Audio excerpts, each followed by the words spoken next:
লক্ষ মা বোনেদের ডিবিটি অর্থাৎ ডাইরেক্ট বেনিফিট ট্রান্সফারের মাধ্যমে লক্ষ্মীর ভান্ডার প্রকল্পে আর্থিক সহায়তা দিচ্ছি। আমাদের মা বোনেদের হাত আরো শক্ত করার জন্য এই মা মাটি মানুষ সরকার আনন্দের সঙ্গে জানাচ্ছে যে লক্ষ্মীর ভান্ডার প্রকল্পে তফসিলি জাতি এবং জনজাতি শ্রেণীর জন্য আর্থিক সহায়তা বৃদ্ধি করে মাসিক 1200 টাকা এবং অন্যান্যদের জন্য এই সহায়তা বৃদ্ধি করে মাসিক 1000 টাকা করা হবে।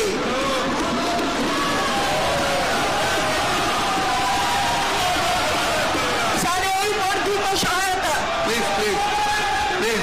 স্যার এই বর্ধিত সহায়তা এপ্রিল 2000 আমরা 2,11,00,000 মা বোনেদের ডিবিটির মাধ্যমে লক্ষ্মীর ভান্ডার প্রকল্পে আর্থিক সহায়তা দিচ্ছি।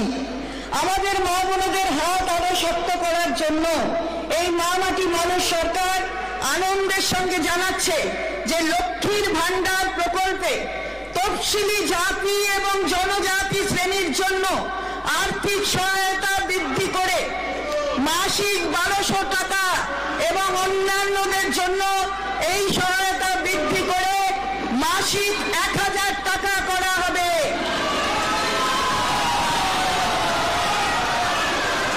এই বর্ধিত সহায়তা এপ্রিল 2024 থেকে লাগু হবে এবং সরাসরি ব্যাংক ট্রান্সফারের মাধ্যমে প্রাপকরা মে 2024 মাসের শুরু থেকেই পাবেন।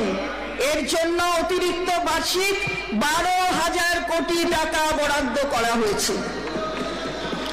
7 বছর বয়স অতিক্রম করলে লক্ষ্মীর ভান্ডারের প্রাপকেরা সোজাসুজি বার্ধক্য ভাতার আওতায় চলে আসবেন এবং একই আর্থিক সহায়তা পেতে থাকবেন।